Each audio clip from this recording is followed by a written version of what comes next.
And then shortly thereafter, after Reagan got elected, a whole bunch of us were recruited into the human intelligence field as well, because that had been decimated by the prior Congresses. We didn't really have much of in the way of military human intelligence capabilities anymore. And so they recruited a whole bunch of us young guys. Usually you wouldn't do that until you're a major. And I was recruited when I was a second lieutenant, along with these other folks. Wow. And what do you got for me? Yeah, what do you got for me? Baby, would you stand and fight? Mr. Dan Schultz, welcome to the Speakeasy conversation. I call it that because, as you can see, I'm here in my basement bar in the Holman area at my home.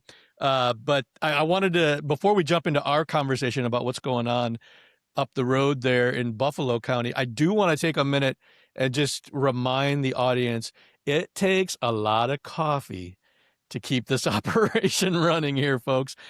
So if you like these kinds of speakeasy conversations and this kind of authentic talk in let me put it this way, this kind of authentic content, if you like what you see here, head on over to cooleyconservatives.com, click that little buy me a coffee button and send us a tip. We really appreciate all your generosity out there. All right, Mr. Dan Schultz, since this is your first time here at the Speakeasy conversation, just tell the audience about yourself, what kind of led you into serving your community in the way that you do. Sure. So I grew up in a little town called Alma, Wisconsin. It's the county seat of Buffalo County. And I was born way back in 1956. I'm 70 now. And I graduated from high school in 74, but in 7th grade, they were still teaching civics in 7th grade in Wisconsin public schools. I went to a public school. And I never forgot what I was taught. And then I was lucky enough to get an appointment, or I'm lucky, unlucky. Sometimes I don't know which is which, but I did get Right. appointed to West Point. And so I went to West Point, and, we studied comparative political, systems, and U.S. history, international relations, world history, a lot of engineering. It's an engineering school. It was back then. It isn't anymore. It ought to be. But anyways, I graduated and I went into the military, and I was lucky enough to be able to choose military intelligence as my branch. So I was trained as a counterintelligence officer. And then shortly thereafter, after Reagan got elected, a whole bunch of us were recruited into the human intelligence field as well, because that had been decimated by the prior Congresses. We didn't really have much of in the way of military human intelligence capabilities anymore. And so they recruited a whole bunch of us young guys. Usually you wouldn't do that until you're a major. And I was recruited when I was a second lieutenant, along with these other folks. Wow. And so I did that. And then, but while I was at West Point, I caught the law bug during the honor scandal that happened with I'm class of 78, the class of 77. We all thought those guys were dirtballs. And they had a big honor scandal, electrical engineering honor scandal. And coincidentally with that, we had I think it was our sophomore year, 2 semesters of law. The first was about the Uniform Code of Military Justice. The second was about the Constitution and federal law and state law, just overview courses. And Nice. then the guys teaching those were JAG Corps officers, and they were representing some of these cadets who had been threatened with getting tossed out. And they did all get tossed out, but then they allowed them to come back.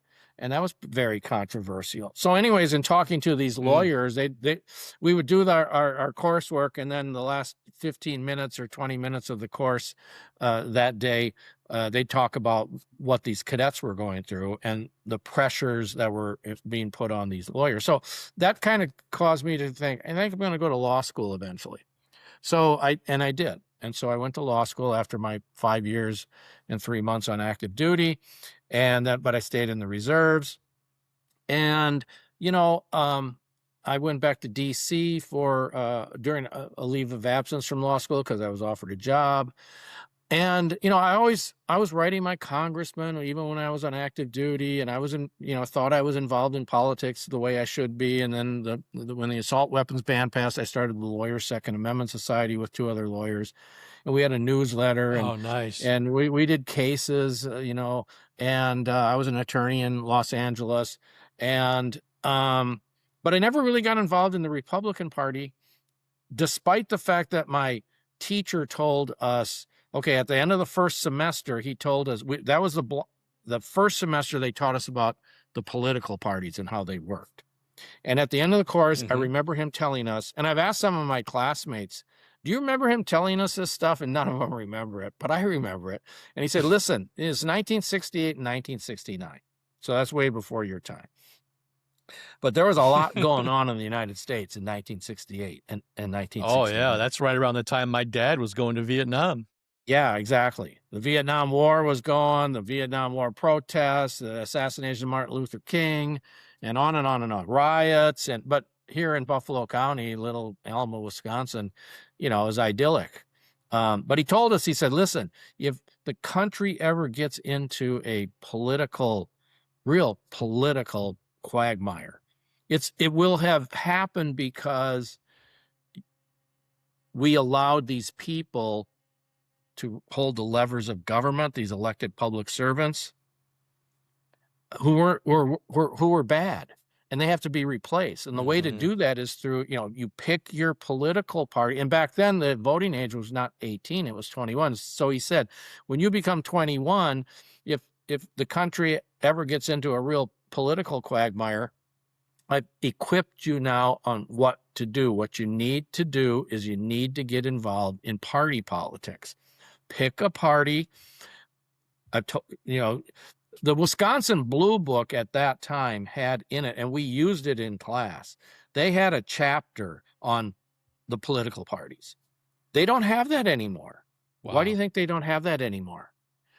Because the state legislators, the Republicans, got together with the Democrats and said, we can't get that out of the Blue Book. We don't want to teach people how these parties work.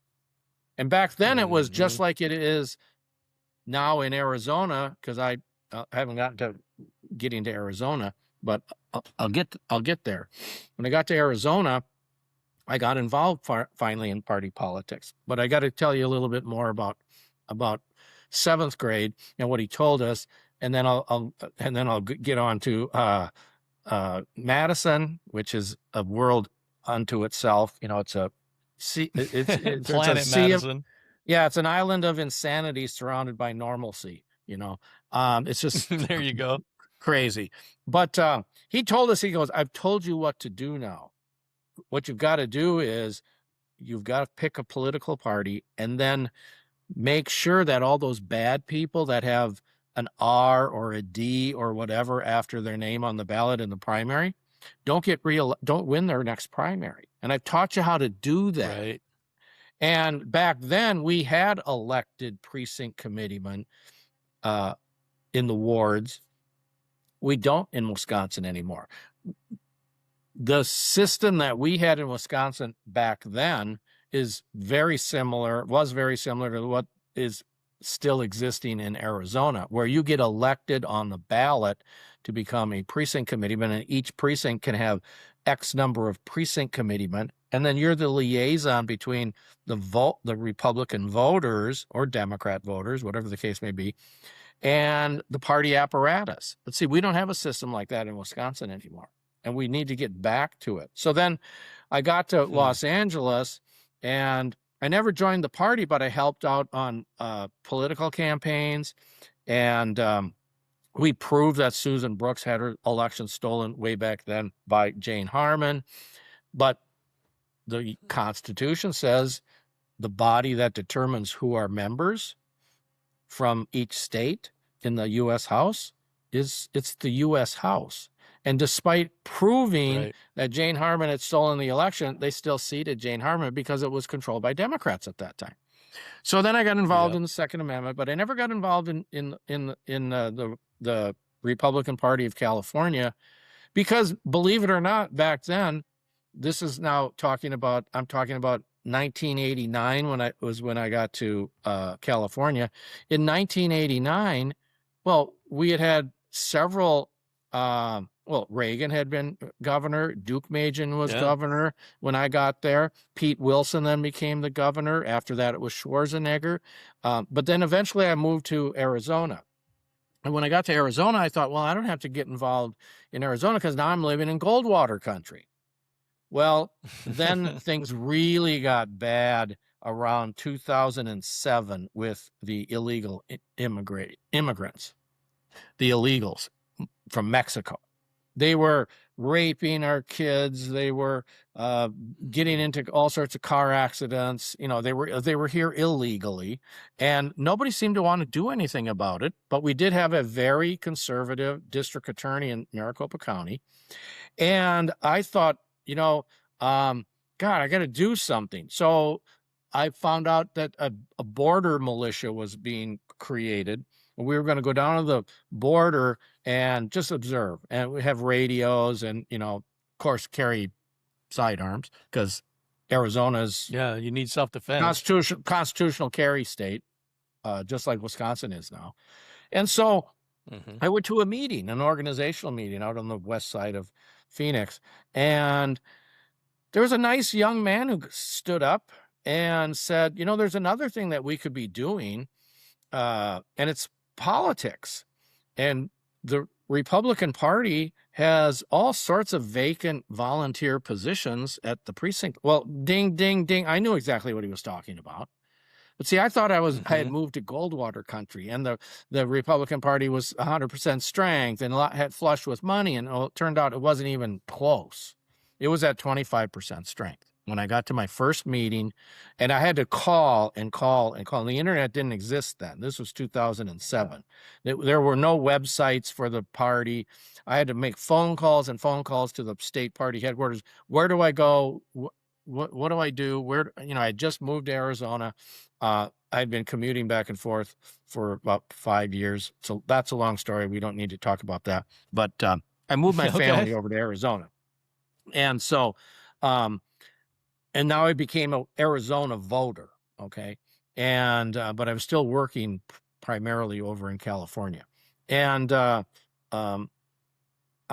I get to my first meeting, and there's 20 people there. And so they asked the new people, and there was 3 of us. So there's 20 people and 3 new. And they asked each of us to say something about ourselves. And I said, hi, I'm Dan Schultz, and I'm brand new to Arizona. I'm very conservative. If you look up Attila the Hun in the dictionary, there's going to be my picture next to Attila the Hun. That's how conservative I am. And I'm a Fred Thompson guy. See, this was primary season. John McCain's running, right? But I did not like John McCain. And I told him so. I said, I'm a Fred Thompson guy. I'm conservative in the primary, but I'm Republican in the general. If John McCain, God forbid, gets the nomination, I'll support him. I'll work my rear end off. But I want to know, there's only 20 people here. Where is everybody? And they said, well, the chairman, who was a rhino, nice guy, well, this is about what we get, So there's 5 officers sitting there and 15 others. Okay. And I said, well, how many slots do you have total? Well, we have 160 slots. It's based on a mathematical formula. Basically, you get 1 precinct committeeman for every 125 registered voters of your party in a precinct. So it's what is that? 0.8%. So you're the elite if you're a precinct committeeman. And that's the way it is all the way across the country. That's why I have my PC button on. My PC, precinctstrategy.com is my website. So all I do is recruit precinct committeemen. And I started that right after Barack Hussein Obama, whose real name is Barry Soetoro, got elected to the presidency. We elected a Marxist and a Muslim. But he pretended he wasn't either, but he was. Clear as a bell. And he wasn't born in the United States. But we allowed him to get elected. So, but anyways, I asked, where is everybody? And well, and how many slots did they have filled at that time? Now, this was South Scottsdale and Tempe, Arizona, basically. That was where the boundary was. That was the old legislative district 17. And our dues were voluntary, unlike Wisconsin. And all they asked for was $17 a year. It's a donation. And then we always do one of those 50-50 raffles to pay for the room. We were at a community center, senior citizen type community center. That's where we were meeting. And they said, well, we have 40 members. So there's 160 slots, 40 members in Goldwater country. That was the state of the Republican Party in Arizona at that time. So after McCain lost, I realized I got to do something. So I started my website and I started going to the Tea Party rallies. I went to the very first Tea Party in Tempe. It was before April 15th. It was in March. And there were some legislators there. And I said, who's going to talk about telling these Tea Partiers to become voting members of the Republican Party precinct committee? And I got one guy to do it. Okay. And then I became friends with that legislator and some of the other conservative legislators. And so once I got to Arizona, that's when I started recruiting precinct committeemen in earnest. Eventually, I got on Steve Bannon's War Room to talk about it because I met Bannon through a Red State gathering, the second Red State gathering in Austin, Texas. That would have been in, I think, well, let's say the first one. It was in Atlanta, and I took film of Marco Rubio talking, and Ted Cruz, and Nikki Haley was there. Oh, wow, nice. Nikki Haley, and but they all pretend to be very, very conservative, and then you find out Nikki Haley really isn't so conservative after all. And we all found out that for sure. Yeah, and so then eventually I decided to move back here to Wisconsin, and listen, this precinct committeeman strategy works, but it takes warm bodies. So look what just happened in Virginia yesterday. I looked it up using Grok. I talked about it on my podcast today. I looked it up on Grok. How many slots are there in the Republican Party of Virginia for volunteers who can be voting members of their local committee? How many slots are there, and how many are filled currently? And Grok said, it's all private. I can't find any public information about it. But and I knew that. But I wanted to see what Grok would say. And then I said, well, maybe the reason that things turned out on that ballot initiative was because there weren't enough people. And so the bottom line is this: the Republican Party of Virginia does not know how many troops it has. So I said, so essentially the generals running the party are going into war against their adversary, the Democratic Party, and they don't know how many troops they have, and they don't even know where they are. Is that accurate, Grok? And Grok said, yeah, you're right. You're right. And see, that's the fundamental problem. Whereas in some states, that's the way it is here in Wisconsin. I guarantee you there isn't anybody at the state committee level, including Brian Shimeen or whatever his name is. He does not know how many people we have in the party. Think of that. And that, how are we going to win elections if we don't even know what our current strength is? Whereas in a state like Arizona, I can go right now. I could fire it up. I could go to the Maricopa County Elections Department website, and they've got a spreadsheet, current, and they update it monthly, how many slots there are for each precinct and how many are filled by party. And then you can slice and dice it. It's a spreadsheet. And so I know that in Arizona right now, in Maricopa County, and my daughter just became a new precinct committeeman.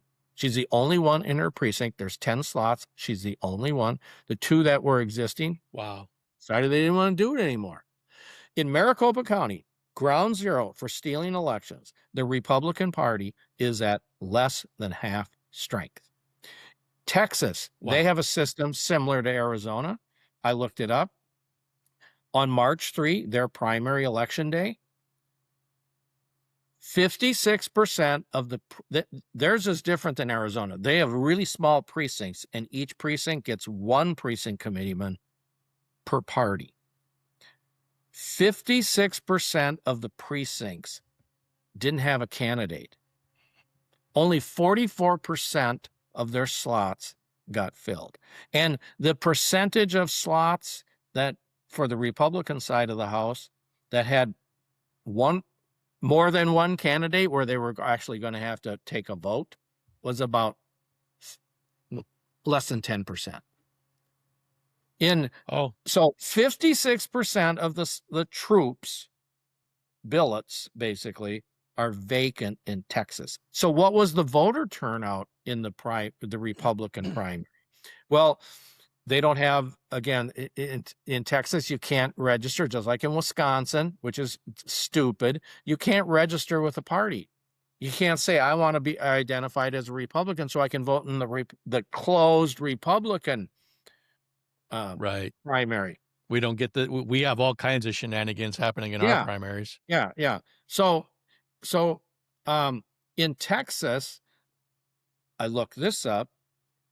The consensus is, with all political analysts, knowing that you can't register with the party, that about 37 to 38%, and they go with 37.5%. And it's been that way for about 10 or 20 years, are Republican voters. Then there's some percentage that are Democrats, and then probably like in Arizona, it's about 1/3, 1/3, 1/3. A little more than a third are Republicans. A little more, we can register there, so we know what the numbers are. A slightly smaller percentage is Democrats, and then a slightly smaller percentage is independents. Texas is similar.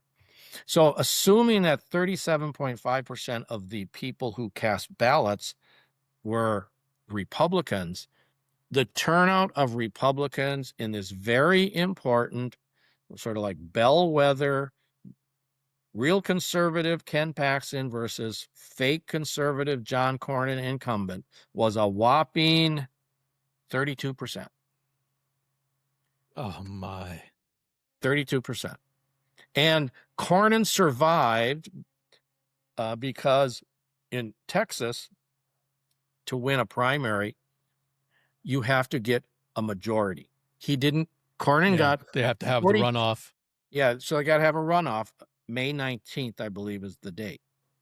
And so, but nobody from the Republican Party talks about the fact that maybe we're losing all of these elections because we don't have enough precinct workers. Volunteers who get to do 2 things, as you know. You're in the best position to get out the vote for whoever you want in the primary, and you're in the only position to vote for who runs the party. And if you go to GOP.com, the RNC's website, go see if you can find anything about why and how to become a voting member of your local committee. It's not there. Go see if you can find anything about step-by-step directions on how to find your local committee. It's not there. Then see if there's a communications and collaboration platform so that once you become a voting member of your local committee, you can easily communicate all across the state with all of the precinct committeemen. They don't have any software like that. But you know who does? No. The Democrats. They have a software called Vote Builder. And I know the guy who built Vote Builder. And he's an apolitical genius. And he built it for the Democrats way back around 2005. And then he had a 5-year non-compete agreement. He kept the source code. And then he revamped it for the Republican Party, and he called it rvotes.com, rvotes.com. And and he had a website, and he showed all the capabilities of it. He says, this is even better than Vote Builder. It has turf cutting capabilities. You can communicate easily with everybody, all the candidates in a state. So let's say that you're running for sheriff, but there's also somebody running for county board. There's somebody running for city council. There's somebody running for Congress let's say the county is in a congressional district.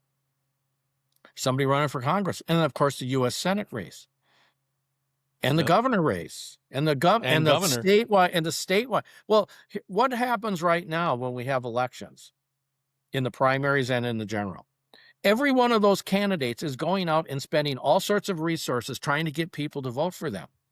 But if you're all Republicans and you have Vote Builder software, like the Democrats have Vote Builder. So if you're a Democrat, you can work together with all of the other candidates and say, listen, I just found out that this little old lady in this precinct always wants to vote in person, but she needs a ride to the polls. Which one of our campaigns can make sure that there's somebody in the precinct to take her to the polling place? And then once they identify that person, now they don't have to worry about getting her vote, sending her a mailer or anything, because it's all working off the same database. The Democrats have that kind of software. Does the Republican Party have that kind of software? Nope. Yeah, that's why we're what kind of inspired you to get involved and stay involved. Then just becoming more efficient. We're gonna lose our republic this cycle in 2026. I believe, as of right now, we're gonna lose the republic because it doesn't make any difference. And I asked Grok this question: what's the percentage? Assuming I did this back like maybe August. And I talked about it today on my podcast, and I showed the answer of Grok. I asked Grok, what's the percentage of, over the last 5 decades, what's the percentage of incumbent Republicans winning their primary election, whether it's at the House, the U.S. House, U.S. Senate, or down at the state legislature and governor races? What are those percentages? And the percentages are this. U.S. House, it's 97% plus. U.S. Senate, it's about 95% plus. Down at the state legislature, it's only 90% plus. So if you're an incumbent and you're hearing all this noise from the little people about, we got to get rid of the machines. Of course we need to get rid of the machines. Why don't they do anything about it? Because they know that if they do nothing, the odds are down at the state legislature level, they have a 90% probability of winning their next primary because the challengers don't know how to get out the vote. But I've done it successfully for a candidate. I took out an incumbent rhino for somebody in Arizona in 2016, and we won in a landslide. But see, they're not afraid, and they will never be afraid until enough of us actually get involved in party politics in the Republican Party. And right now, well over half of the slots nationwide are vacant. So that's why I do this. Wow. And I have a communications platform that a friend of mine, here's what happened. I'm on Bannon's War Room about 5 years ago, and a guy sees me. His name's Robert Beatles. He's a cryptocurrency guy. He's in real estate. He's in software development. And he says, hey, Dan, I saw you on Bannon's War Room. And he's a precinct committeeman in Washoe County, Nevada. That's where Reno is. He said, hey, would you come on my podcast? And I said, yeah, sure. So I came on his podcast. I didn't even bother looking the guy up. And it's on this platform called pill.net, PILLED.net. He owns that company. He's also a 10% owner, original investor in gab.com, which is very Christian oriented. He's a Christian. He's homeschooled his kids. I've been to his house. He bought what did he buy? $2,000 worth of my book. Oh, wow. And gave them to people. I went and spoke, in Reno at he's got a separate conservative caucus, separate and apart from the Reno County Republican Committee, which Wow. again, how do you organize that? You can organize something like that very easily on the Precinct Strategy Communications and Collaboration platform, which he built for us for free. So I'm at the end of our conversation, we were on for about an hour, and I don't know, it's probably archived somewhere, but I'm pretty sure we were still live when I told him what I just told you, that this party doesn't give us software to communicate easily. And he goes, Right. and he was brand new to being a precinct committeeman. He had moved from California to Nevada, and he was brand new. And he said, really? And I go, yeah, really. They won't. And he goes, wow. He goes, well, I described what our votes could do and what Vote Builder can do. See, real quick, before I forget, Steve Adler, who built Vote Builder, revamped it into our votes, took our votes to the RNC around 2010, 2011, maybe 2012, after his non-compete agreement ended. And he had a sit-down meeting. He told me this. I know him personally. I've met him in person. He's a really smart guy. And he told me, I went into the RNC's office with Reince Priebus and Michael Steele. If you know who Michael Steele is, this awful, awful fake conservative. And Reince Priebus is just as, in my opinion, I can't stomach the guy. And as soon as he explained to them that if you got this, licensed it like the Democrats do, then your precinct committeeman in each state, because it's run on a state basis, so everybody can communicate within a state. And you got to tailor it to each state because every state has a different system. And he does that. And he did it successfully for the Democrats. It was Howard Dean, if you remember who Howard Dean was. Remember him? Guy. Yep. And everybody thought he was crazy, and he probably is. But he is crazy. Yeah, probably is. I don't know if he is or not, but he sure seems crazy. Anyways, as soon as Steve explained to them that precinct committeemen would be able to, in each state, easily communicate with one another to help get out the vote and everything else related to that, including getting out the vote for who gets to be the state chairman, right? Helping to get out the vote for more precinct committeemen. See, as soon as they heard that, they said, hey, thanks a lot. We're not interested. And they showed him the door. Jeez. So Robert Beatles, when I told him this story, he said, well, I could build that for you. I've got software like that I built for the U.S. Postal Service and several Fortune 500 companies. And they're using it right now to communicate easily. I said, really? You could do that? He goes, yeah. I go, well, how much would that cost? And he goes, I'll do it for free. And I went, that is a really good price. And within 6 weeks, it was up and running. And it's been re-upped twice now. And you can also do video calls on it, just like that. I use it I have a standing call on Sunday nights with my kids back in Arizona. We do the video calls, not on Zoom, which is now owned by Microsoft, which records everything and can listen to everything. The platform that Robert built for us it's not on big tech servers. He owns the servers. It's all encrypted, and nobody's snooping. Nobody's recording anything.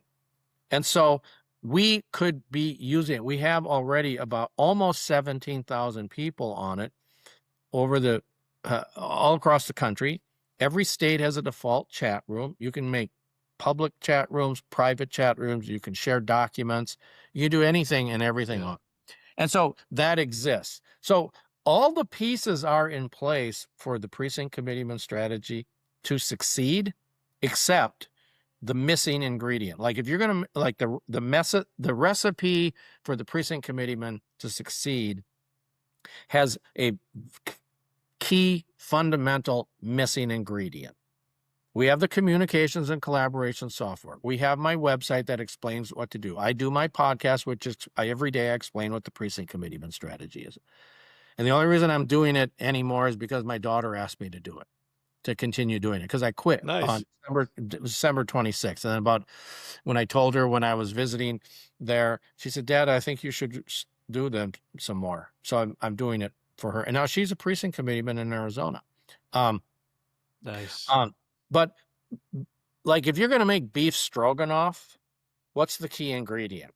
It's the beef, right?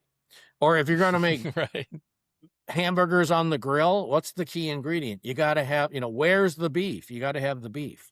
Well, the missing ingredient for the Republican Party to succeed and replace all the rhinos is we don't have enough conservatives who are going to do anything. And I call it...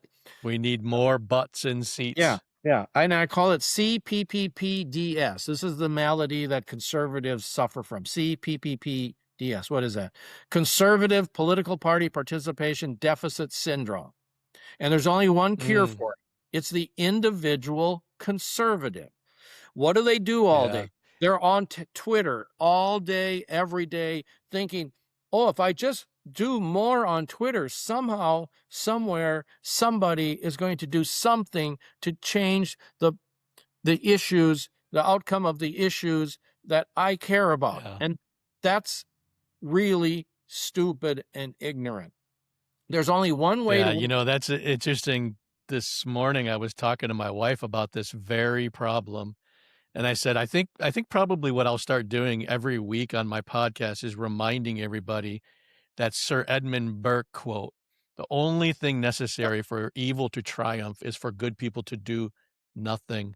Right. And then lay it out. Like, what are you doing to help in your district? What are you doing to help in your congressional district? What are you doing to help in your county? What are you doing to help in your state? And just lay it out and really help people understand. Doing nothing is creating a massive gap, and evil people are getting elected to office because of it. Yeah. I have two acronyms I came up with, and then you can pronounce them, the string of letters. One is Wadipwade. What do, to all the people on the internet saying, oh my God, this, oh my God, is the first one is Wadipwade. What do you propose we do about it? And they never have an answer. And then the other one is Wag today. What are you going to do about it? And they never have an answer. And there's a Muslim lady, I've seen this clip of her.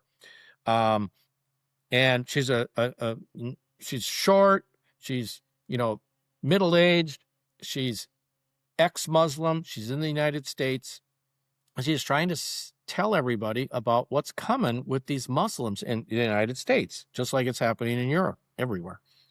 And so she said, so a guy from the audience who was off camera says, oh, well, so what can we do to stop, Sharia law and what's coming? And she, without skipping a beat, she said, you've got to get involved in politics so you can elect people who are your public servants to stop this.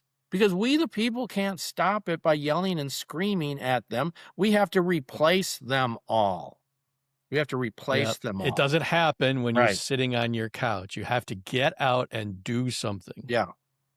And we're not doing a very good job of it. That's a great point. And it's a perfect segue into one of the things that I wanted to talk to you about tonight for sure. Okay. You did some great resolutions. I was at your meeting last night, and one of them has to do specifically with Sharia law. Yeah. But before we get into the details about how you wrote that resolution, have you heard these stories about the prayer rooms being planned in some schools in Minnesota now? It's worse than that. There's now a Muslim prayer room in the Vatican. Now, Wow. I'm a Catholic, okay? And two of my kids they were brought up as evangelical Christians. But they've converted to Catholicism, and then the third one is in the process of doing the same thing. And of course, they're brand new Catholics, and they don't want to criticize the Pope Leo or Pope Francis before him.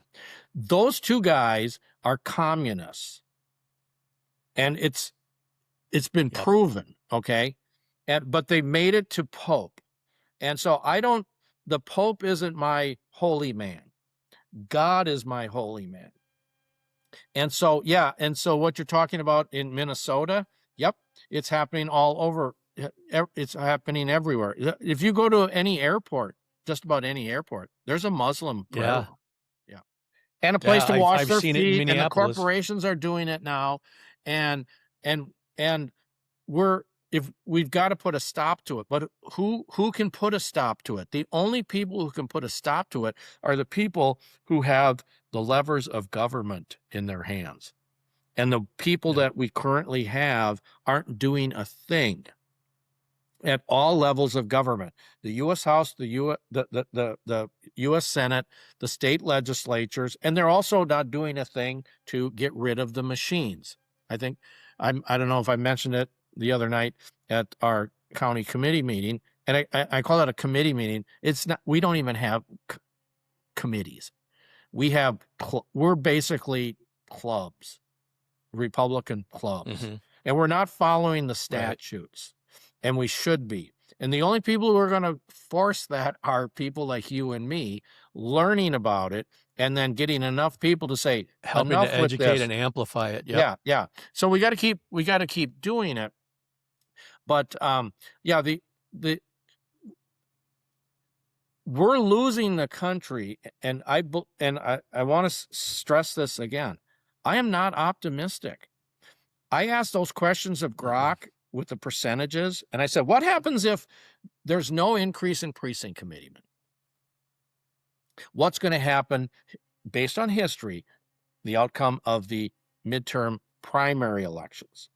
There you go. Based on history. And what's happening is, just as Grok predicted, and I've been predicting, the biggest example is Texas. Every single Republican in the state legislature and for the U.S. House, and of course Cornyn, they all won except one. One guy lost, and it was Dan Crenshaw. And a guy named Steve Toth, T-O-T-H, defeated him. I want to talk to Steve Toth and find out, how did you do it? Now, I think part of it was the district that had been changed. So it may have gotten like way more conservative, because Crenshaw was a fake Republican, a fake conservative, I mean, just like most of them are. But here's the other kicker. Here's the other kicker. Since 2020, there's been 22 states that have a so-called Republican governor. Two examples: Florida, Texas, and an overwhelming majority in both chambers of their legislature. And Nebraska is one of them as well, Republican governor, but they have just a unicameral legislature, just one body. Not one of them, not a single one of them, have gotten rid of the machines. Not one. Wisconsin and Arizona, they don't have a Republican governor, but they have majorities in their state legislature.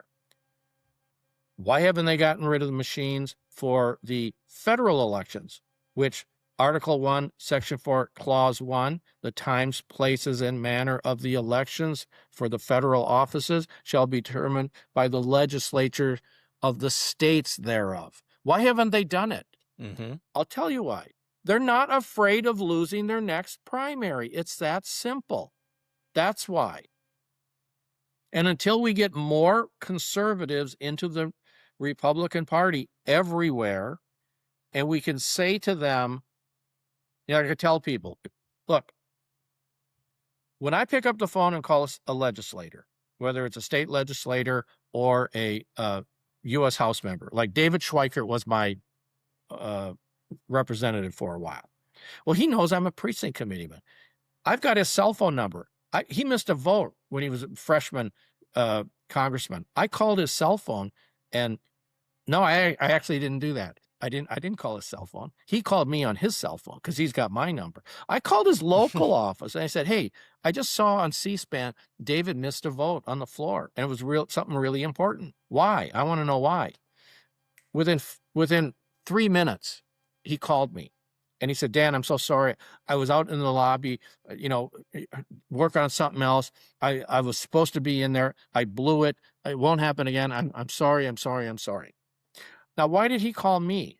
Because he knows I'm a precinct committeeman and helped him get elected. Accountability. And then his next primary, I might not help him. I might help me or somebody like me who's more conservative than David, because David isn't all that conservative. It all comes down to that accountability, the A word, according to politicians. Yes, yes. And so like Tom Tiffany, I was at my 3rd District caucus meeting, and Tom Tiffany was there. And I remember he said, there's 3 things that I need and I have, then it's going to allow me to win. And it was, let's see, it was, I got the 3 M's: money, manpower, and messaging. Messaging, money, and manpower. Money doesn't win elections. Messaging, when you get to the general, or if you're in the primary, if you're the conservative and there's a fake conservative, you can make that clear. So messaging isn't really what matters. It's the manpower who can get out the vote. Because if you're the only way you're messaging is like how they did it in Virginia for this ballot thing about redistricting, which the bad outcome happened, 51 to 49%. The lower information, less than 50%, it was estimated by Grok. I asked Grok that question as well. It's in my podcast today. Less than 50% of Republicans voted. It was about 47, 48%. Oh, wow. Yeah. And so, and what if, because the lower information, lower propensity voters, they don't pay attention to politics. They didn't even probably know that there was an election going on. Well, I think that calls out that's a statistic that shows people just don't take their civic duty seriously any longer. Right. But see, and I talked about this. Yeah, I mean, and another one that you wrote about the resolutions was segueing about, there you go. This is a precinct education program handbook. I talked about it on my podcast again today. 1962. And I asked Grok about it. Grok knows about this. Okay, this is very first paragraph. Organizing party workers to contact voters personally in their neighborhoods is the most important factor in winning elections. The guy writing this is a guy named Bob Wilson. We've been talking about that here in La Crosse County for a few weeks now, trying to come up with a better system. Now, listen, I think we're going to have to buy your book, man. Yeah, listen to what he says. In 9 out of 10, or maybe even 99 out of 100 elections, the personal contact work is more important than candidates, issues, publicity, and other mass communications efforts. The lower information, lower propensity voters, why are they lower information? And therefore, then lower propensity. A mailer comes in, a slick mailer, political, they throw it. They hear a radio ad, they change the station. Political ads come on television, they either change the channel or go get a beer. They hate politics, but they'll get guilted. They'll get guilt tripped into going to vote if a fellow Republican in their voting precinct says, hey, the primary is really important. We got a really good candidate in the primary. Here's a flyer. It shows the gross difference between our guy and the incumbent. Please go vote. It's really important. Hardly anybody votes in the primary, but I've told you now, your vote's really important. Please go vote. They'll go vote. And I've done this for a candidate, like I told you. And we won in a landslide. And I didn't ask any volunteer to do more than 3 hours of this stuff. One phone call to the household. Hey, a flyer's coming. And then we didn't even knock on the doors. We just dropped off the promised flyer. Stark difference. It takes them 20 seconds to read it. And then my name and all my fellow precinct committeemen names, phone numbers, and email addresses are at the bottom. So they know these are your precinct committeemen. A lot of the Republicans in Arizona, they don't know what a precinct committeeman is. Because I prove that too, because when I would go to Tea Party rallies, I had a big sign. And I say, have you thought about becoming a precinct committeeman? 99 out of 100 would say, what's a precinct committeeman? Because they don't teach this stuff. Yeah. You just educated me about it the other night. I didn't know that level of detail happened at the GOP level. I thought it was the county parties having, because that's how we become delegates, right? Yeah, right. Yeah. And so it's all about participating. And not enough people know how to participate, and we're not sending the message out. And the RNC hopes nobody finds out about this. And so we've got to do it ourselves. And that's what I do. Yeah.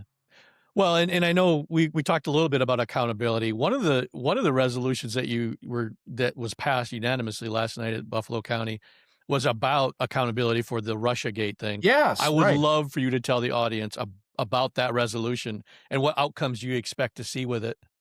Well, it calls on President Trump and the Justice Department to finally indict and arrest the perpetrators of the Russia hoax, which has not happened.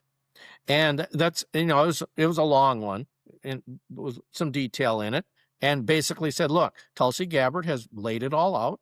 Everybody knows that they did it. Mm-hmm.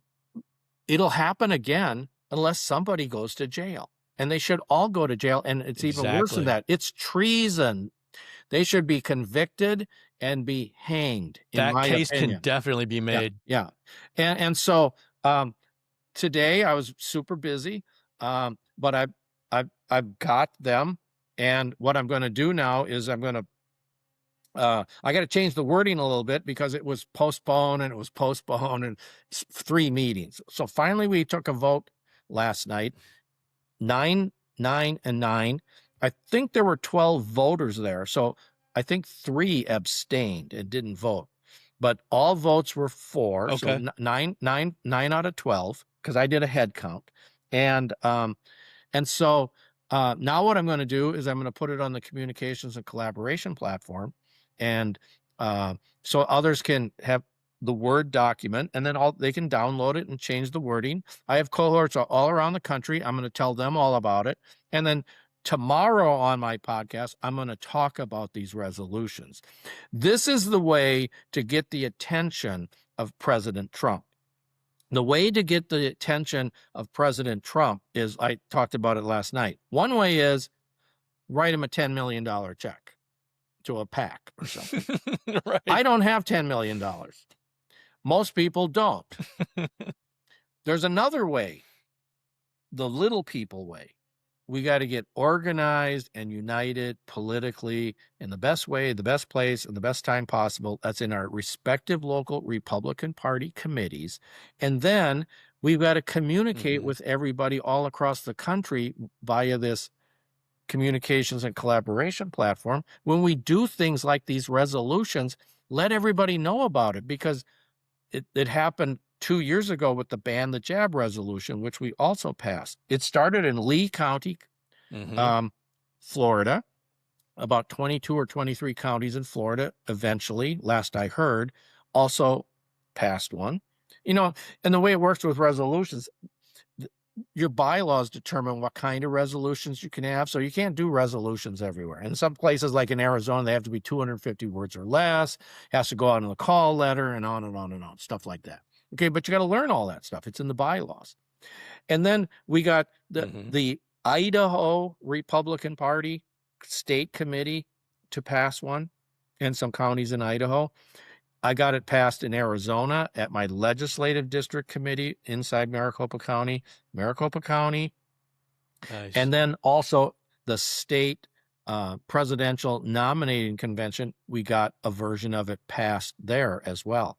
And see, you can get national attention when you do this, but I Yep. wasn't able to get too much national attention. Well, actually, I take that back. I think it did get national attention. I think NBC or Politico maybe reported on it. And then years ago, a long time ago, we did an anybody but McCain in the primary resolution at our state committee and also in Maricopa County. And we got national news for that, like on CNN. So that's a thing that we can be doing. But the first step is you got to get involved in your local party committee. You can't buy a seat on the RNC. All the RNC members are elected by precinct committeemen via the electors that the precinct committeemen vote for. Well, good work on that. And then back to the Sharia law one. Can you give a summary of that one? And well, it passed as well. I unanimously. don't think I have it within arm's length right now, but yeah, it passed. It was pretty short. It basically said, look, Okay. Sharia law is incompatible with the United States Constitution. It is, yeah, and if I remember right, it was something to the effect of just making sure that we oppose any kind of implementation of Sharia here in the U.S. because Right. it is incompatible with the Constitution. It is, right. I mean, think of it. We discussed it last night. If you're a Muslim woman and they believe you, well, let's say,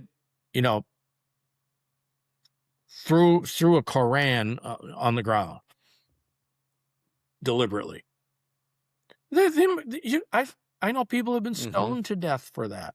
Or let's say that you decide you want to leave the faith. You're not allowed to. You'll be stoned to death. Right. Or let's say that you are accused of having an affair with someone not your husband. They'll stone you to death. If you come out gay. Yeah, women basically have zero rights in those. Right. They're and it's all in the Quran. I've read the Quran. I've studied the Quran. I've studied a lot about Islam. There's a very good book I recommend everybody get. Raphael Patai, Patai, is the author. He's a Jewish guy. And the name of it is The Arab Mind. The Arab Mind. You can find it easily on used bookstores, Amazon. I've read it. I don't have a copy anymore because when I moved back here, I jettisoned a lot of my books and gave them to the Tempe Public Library or Goodwill. And anyways, Raphael Patai's book, The Arab Mind, was required reading for any United States Army officer going to Afghanistan or to Iraq to serve or anywhere else in the Mideast. And it's shocking the amount of, how they think. It's a backwards culture. They're set in the 7th century, and they think Muhammad, who I believe is a fairy tale, the Quran is a fairy tale. It was written hundreds of years after Muhammad supposedly existed. But I do have another book I highly recommend about Muhammad, Jesus, Muhammad, and then the United States founders and framers. The Discovery of Freedom by Rose Wilder Lane, Man's Struggle Against Authority. And what she basically says is Rose Wilder Lane was the most famous writer of her time. She wrote this in 1943 when, the war was ongoing, the World War II. And she's the daughter of Laura Ingalls Wilder of Little House on the Prairie. She basically was interesting, brought up on the prairie around here, and out in Kansas, I believe, as well. Anyways, she also talks about why Americans aren't really interested in politics that much, and the fact that once they elect somebody, they can do whatever they want, and they will until or unless. Well, look at Virginia. They completely flipped. Right. Until or unless enough people get together and say, you're not following your oath of office. We're taking you out in your next primary. But see, that almost never happens. And she talks about that in the book. And she talks about Muhammad. And so if Muhammad did exist, when Islam was first thought up by Muhammad, the first thing he said was, there's no compulsion in religion. But then over the court, after he died, and well, actually, I think, I think it's mostly a fairy tale. But the Islamic world did. I was actually wondering if it was demonic. Yeah, right. Well, I think when they wrote the Quran, whoever they were, it is demonic. It's satanic, in my opinion. There's only one way to stop it, and that is stopping it. And we're not we're not stopping it. They should all be deported. Right. They should all. Well, and that's why I really liked to see that resolution that you portrayed, the idea that it is not compatible with our Constitution. No, it's not. So it's not something we should allow in the United States. Right. And we the people. So well done on that. We the people. We're over an hour. We should probably start wrapping things up here. Okay. Sure. What's a good way for people to reach out to you, especially your podcast and your website again? Let's make sure everyone knows how to get a hold of you. The only thing you have to memorize is precinctstrategy.com, precinctstrategy.com. The third button takes you to all my podcasts. You can email me there. My email address is there. It's pretty easy to remember, dan@precinctstrategy.com. But the only thing you really need to memorize is precinctstrategy.com. And then that communications and collaboration platform, just go to the main page and read everything on the main page. Eventually, you're going to see a link to the 11-minute tutorial video of all the features of that communications and collaboration platform. I think we have about 282 people or thereabouts in Wisconsin already on it. There's almost 17,000 people nationwide. There's a default chat room for every state. So there's a Wisconsin chat room. But see, it seems like, the conservatives I run into, they all want to get on Signal. They all want to get on Telegram or Facebook. And I said, why don't we get on a platform that has people from all around the country who think like us already? And then we can start sharing documents, videos, links, whatever, in the chat rooms. So what works, what doesn't work. These are the things that everybody needs to know. Yeah. So anyways, thanks for having me. I really enjoyed it. Oh, thank you. This was, a ton of information, and I'm gonna take some time to unpack it too. I'm definitely gonna check out your website, and I was already looking at a few of your Rumble channel content. So yeah, hopefully the whole audience will go check you out, and we'll keep spreading the word and amplifying these ideas. Yeah, and then another thing I did recently. All right, thank you so much. I'm gonna hit stop. Okay, all right. I'm sorry, go ahead. I was going to say that on March 13th, and it's linked in the show notes on my most recent, since March 13, Rumble videos podcast, that I read my book for 40 minutes. That's about how long it takes to read it out loud. And I read my book, so you don't even have to buy my book. I read it, so. Nice. Well, thank you. Yeah, you bet.